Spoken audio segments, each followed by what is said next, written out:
Hello students, आज हम 10th class का ऐसा टॉपिक जिसमें फुल फील है वो डिस्कस करने वाले हैं। इस फुल फील का क्या मतलब है सर? ये ऐसा चैप्टर जो दुनिया को झटके लगाता आया है। इलेक्ट्रिसिटी, करंट के बारे में पढ़ रहे हैं। किसके बारे में पढ़ रहे हैं? करंट के बारे में। तो क्या है सर करंट इलेक्ट्रिसिटी के अंदर? ऐसा क्या है, क्यों पढ़ना पड़ रहा है? पहली चीज तो ऑब्वियस ही बात है, आपके कोर्स में इसलिए आपको पढ़ना पड़ता है, उसमें कोई बड़ी बात है नहीं। ठीक है, तो हमको क्या करना है इस चैप्टर के अंदर? करंट और इलेक्ट्रिसिटी यानी कि करंट इलेक्ट्रिसिटी सर्किट के बारे में हमको पढ़ना है। क्या क्या टॉपिक हम डिस्कस करने वाले हैं वो हम देखते हैं। सबसे पहले हम डिस्कस करेंगे इसके अंदर चार्ज क्या होता है। उसके बाद में चार्जेस का फ्लो जो होता है उसकी वजह से एक फिजिकल क्वांटिटी बनती है जिसको हम करंट कहते हैं। कि फ्लो को मेजर कर रहे हैं, कितनी जल्दी चार्ज मेजर कर रहा है, कितनी जल्दी चार्ज फ्लो कर रहा है, कितना स्लो फ्लो कर रहा है। और उसके बाद में सर्किट के बारे में जानेंगे। सर्किट के बारे में तो सर हम 7th क्लास से जानते हैं, थोड़ा और जानेंगे, थोड़ा बेसिक जानेंगे, थोड़ा एकदम डीपली फाउंडेशन के हिसाब से पढ़ने की कोशिश करेंगे कि आगे जाके 11th 12th में भी हमको प्रॉब्लम ना आए। और उसके बाद में हम पढ़ेंगे पोटेंशियल डिफरेंस के बारे में, फिर रेजिस्टेंस के बारे में, और इन सबको रिलेट करने वाले यानी करंट, पोटेंशियल डिफरेंस और रेजिस्टेंस को रिलेट करने वाला एक लॉ, तीनों से मिलकर बनने वाला एक law, Ohm's law. Ohm's law के बारे में डिस्कस करेंगे। वाइड टॉपिक है, इससे रिलेटेड प्रॉब्लम्स बहुत सारी होती है। ओम्स लॉ और सर्किट से रिलेटेड भी बहुत सारी प्रॉब्लम्स होती है। ये अपना लंबा टॉपिक चलेगा। और उसके बाद में joules law of heating and other जो भी प्रॉब्लम्स होगी बच्चे को, जो टॉपिक हम क्लास में कवर अप करने वाले हैं। तो सबसे पहले क्वेश्चन जो आता है हमारे पास कि करंट इलेक्ट्रिसिटी फिजिक्स की कौन सी ब्रांच का पार्ट है? सिंपल सा हमको ध्यान रखना है, जब भी कोई अच्छी चीज पढ़ो तो बेसिक से स्टार्ट करो। बेसिक से स्टार्ट करोगे उस चीज को अच्छे से समझ पाओगे। सिंपल सी चीज से स्टार्ट करो कि भैया ये फिजिक्स के अंदर हम करंट इलेक्ट्रिसिटी पढ़ तो रहे हैं, लेकिन ये किस टॉपिक के पार्ट है, फिजिक्स की कौन सी ब्रांच में आता है?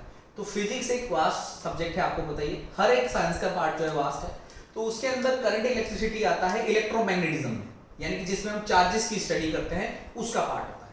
चार्जेस रुके हुए हों उनकी स्टडी करी जाती है, चार्जेस चल रहे हैं उनकी स्टडी की जाती है, चार्जेस एक्सेलरेट कर रहे हैं उनकी स्टडी की जाती है। अलग अलग कंडीशन में चार्ज की स्टडी की जाती है।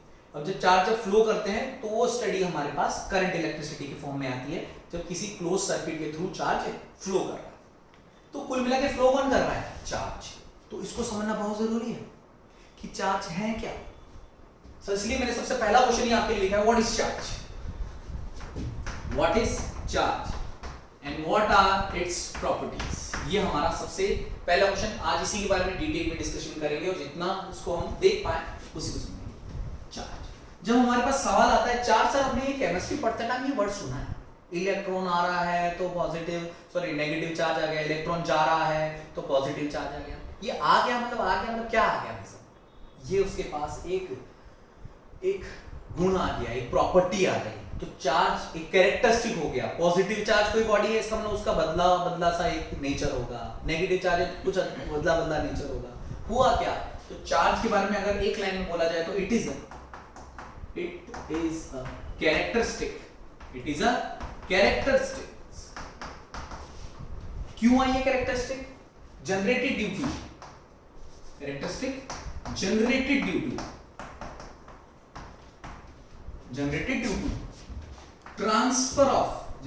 टू ट्रांसफर ऑफ इलेक्ट्रॉन्स, यानी कि इलेक्ट्रॉन्स के ट्रांसफर की वजह से एक ऐसी कैरेक्टरिस्टिक जनरेट हो गई किसी भी बॉडी में। तो इट इज अ कैरेक्टरिस्टिक किसी भी body generated due to transfer of electrons. Transfer of electron का मतलब उसके पास इलेक्ट्रॉन आए भी हो सकते हैं, उसके पास इलेक्ट्रॉन गए भी हो सकते हैं, कुछ भी ऐसा ट्रांजिशन हुआ है। which enables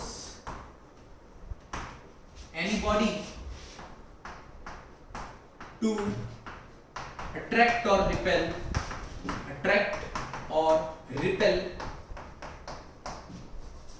other bodies। इस कैरेक्टरिस्टिक की वजह से अगर कोई बॉडी दूसरी बॉडी को अट्रैक्ट या रिपेल कर रही है, यानी कि एक्सर्ट फोर्स कर रही है, तो उसको हम कहते हैं चार्ज। अच्छा सर ये है मतलब, यानी कि किसी बॉडी से चार्ज चला जाएगा तो उसकी कैरेक्टरिस्टिक अलग तरीके से होगी, उसके पास चार्ज चला जाएगा मतलब इलेक्ट्रॉन चले जाएंगे तो अलग कैरेक्टरिस्टिक, इलेक्ट्रॉन आएंगे तो अलग कैरेक्टरिस्टिक। तो हम इसकी प्रॉपर्टीज डिस्कस करते हैं कि किसी भी चीज की प्रॉपर्टीज डिस्कस करते हैं तो उसके बाद में और चीज जानते हैं। एक प्रॉपर्टी हम बिल्कुल सिंपली देखेंगे, क्या होती है प्रॉपर्टी देखते हैं।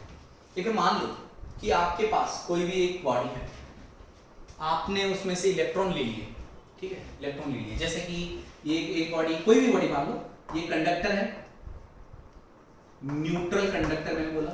न्यूट्रल क्या होता है सर? ये भी तो एक चीज हुई ना। देखो हमारे पास या तो पॉजिटिव चार्ज होगा या नेगेटिव चार्ज होगा। न्यूट्रल के वाली कंडीशन है। न्यूट्रल कंडीशन का मतलब जितने पॉजिटिव अमाउंट होगा ना उतना ही नेगेटिव अमाउंट हो जाएगा, दोनों एक दूसरे को बैलेंस करेंगे, उस कंडीशन को अपन न्यूट्रल कंडीशन कहते हैं। यानी कि यहाँ पर जितना पॉजिटिव अमाउंट ऑफ चार्ज है उतना ही नेगेटिव अमाउंट ऑफ चार्ज है, इसलिए इस बॉडी को मैं बोल रहा हूँ न्यूट्रल कंडक्टर। इसने कुछ इलेक्ट्रॉन्स किसी दूसरी बॉडी को दे दिए। सर ये तो एकदम केमिस्ट्री के जैसा, एकदम इसने इलेक्ट्रॉन दे दिए, तो इसके ऊपर पॉजिटिव आएगा सर हमको पता है, इसके ऊपर नेगेटिव आएगा सर हमको पता है, लेकिन कितना आएगा वो हमको जानना है। वो जानने के लिए हमने कहा कि इसने कुछ इलेक्ट्रॉन्स दिए। मान लो कि मैंने n नंबर ऑफ इलेक्ट्रॉन दे दिए, ठीक है, n नंबर ऑफ इलेक्ट्रॉन दे दिए, तो यहां से इधर की तरफ इलेक्ट्रॉन ट्रांसफर होगा। ट्रांसफर हुआ, हम पहली प्रॉपर्टी का नाम लिखते हैं क्वांटाइजेशन ऑफ चार्ज। क्या है इसे? Quantization of charge.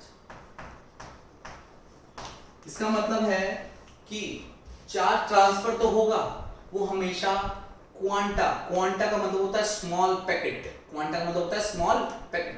Charge transfer तो होगा, वो हमेशा स्मॉल पैकेट्स के फॉर्म में होगा। स्मॉल पैकेट, कितना पैकेट सर? क्या है इस पैकेट की वैल्यू? क्या है इस पैकेट की वैल्यू? है 1 इलेक्ट्रॉन का चार्ज। यानी कि एक बॉडी से दूसरी बॉडी में 1 इलेक्ट्रॉन ट्रांसफर हुआ, तो 1 इलेक्ट्रॉन पे जो चार्ज होता है हमको डेटा पता है 1.6 × 10⁻⁹ कूलम चार्ज ट्रांसफर हो गया। 2 इलेक्ट्रॉन हुए तो × 2, 3 इलेक्ट्रॉन हुए तो × 3, यानी कि इतना पैक, एक पैक में E, ये E चार्ज है, इतना इलेक्ट्रॉन, इतना चार्ज मेरे पास ट्रांसफर होता है। और कूलम चार्ज की यूनिट, इसको कैपिटल C से डिनोट किया जाता है, ठीक है। तो आपके पास 1 इलेक्ट्रॉन ट्रांसफर हुआ तो 1.6 × 10⁻⁹ कूलम, 2 हुए तो 2 × 1.6 × 10⁻⁹ कूलम, या शॉर्ट में बोले तो 1 इलेक्ट्रॉन तो E चार्ज, 2 इलेक्ट्रॉन तो 2E चार्ज, 3 इलेक्ट्रॉन तो 3E चार्ज। ऐसा नहीं होगा कि भाई साहब मैंने 4.5 इलेक्ट्रॉन ट्रांसफर कर दिए, ये गलत हो जाएगा, क्योंकि आधा इलेक्ट्रॉन कहां से लाओगे? यही प्रॉपर्टी बता। सिंपल लैंग्वेज में हमने समझ लिया कि charge always transfer from one body to another body in form of small packet या इन फॉर्म ऑफ Ne। तो यहां पे स्टेटमेंट क्या होगा? Charge always exist in Q symbol से है, Q चार्ज का सिंबल है, अमाउंट है, जैसे किसी चीज का सिंबल होता है उसी तरीके से मैंने Q का सिंबल रखा है, इज इक्वल टू Ne। और किसी बॉडी पर अगर इलेक्ट्रॉन आए हैं तो उसके ऊपर नेगेटिव, किसी बॉडी से इलेक्ट्रॉन गए हैं तो उसके ऊपर पॉजिटिव। छोटा सा स्टेटमेंट है कि charge always exist in form of Q is equal two plus minus Ne। n is number of electron, it is always integer form में या नेचुरल नंबर फॉर्म में होता है। मैंने प्लस माइनस पहले लगा दिया इसलिए नेचुरल नंबर, और E की वैल्यू ये है। पहली property, charge always exist in form of Q is equal to Ne। Q amount of charge को रिप्रेजेंट कर रहा है, n नंबर ऑफ इलेक्ट्रॉन को रिप्रेजेंट कर रहा है, E एक पैकेट यानी 1 इलेक्ट्रॉन पे जो चार्ज है उसको रिप्रेजेंट कर रहा है। क्वांटा वर्ड का मतलब होता है स्मॉल पैकेट। ये हमारी पहली प्रॉपर्टी होती है। नोट कर लो इसको अच्छे से, स्क्रीन को पॉज करके, उसके बाद में हम सेकंड प्रॉपर्टी डिस्कस करेंगे।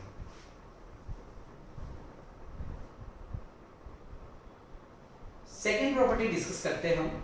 सेकंड प्रॉपर्टी होती है जिसको हम कहते हैं conservation of charge.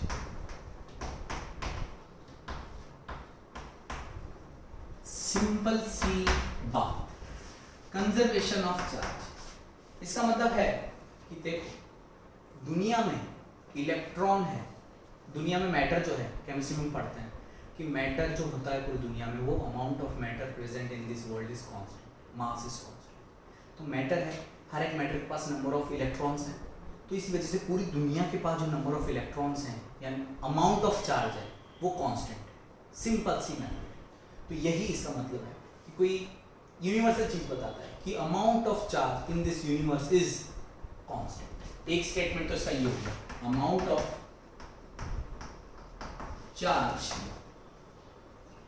In the universe is constant. इसका मतलब सर नया चार्ज नहीं बनता? नहीं बनता। नया चार्ज नहीं बनता का मतलब नया इलेक्ट्रॉन नहीं बनता। तो यहां पे दूसरा स्टेटमेंट ये है कि electron neither be created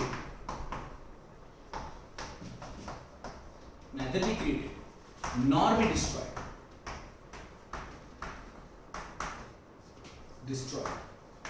It only can be transferred from one body to another body. It only can be transferred from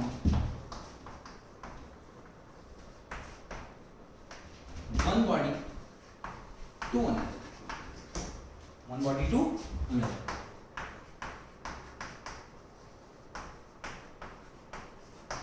electron को ना ही कोई बना सकता है ना ही कोई नष्ट कर सकता है, बस उसको एक बॉडी से दूसरी बॉडी में भेज सकता है। अब इसकी बाकी की जो प्रॉपर्टी होती है कोई नॉर्मल नहीं है, ज्यादा टाइम कंज्यूमिंग नहीं है। एक सिंपल सी प्रॉपर्टी होती है एडिटिविटी, यानी कि एक किसी बॉडी के ऊपर मान लो 2 कूलम चार्ज है, उसको मैंने -3 कूलम और दिया तो उसके ऊपर टोटल चार्ज क्या हो जाएगा, आप बोलोगे 2 कूलम प्लस -3 कूलम, यानी कि उसके ऊपर कितना हो गया चार्ज, -1 कूलम चार्ज हो गया। सिंपल एडिटिविटी प्रॉपर्टी होती है, property number 3 additivity property.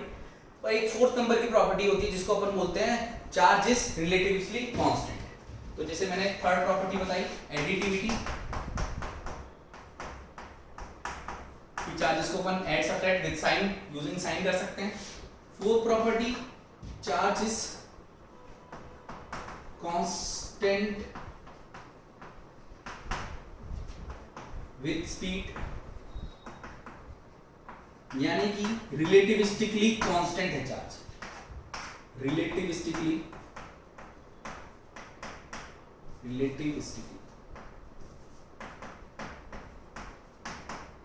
Constant है चार्ज। इसका मतलब क्या होता है कि जैसे मान लो कि कोई भी इलेक्ट्रॉन किसी भी स्पीड से भागे, किसी भी स्पीड से मूव कर रहा हो, स्लो फास्ट किसी भी स्पीड से मूव कर रहा हो, उसके ऊपर जो चार्ज होता है वो 1.6 × 10⁻⁻19 कूलम ही रहेगा, वो चेंज नहीं होगा। ये सिंपल सी चीज हमको चार्ज की प्रॉपर्टीज के बारे में पता होनी चाहिए। इसी नॉलेज के साथ हम चैप्टर में आगे पढ़ेंगे और करंट के बारे में अगली वीडियो में हम जानेंगे। Thank you.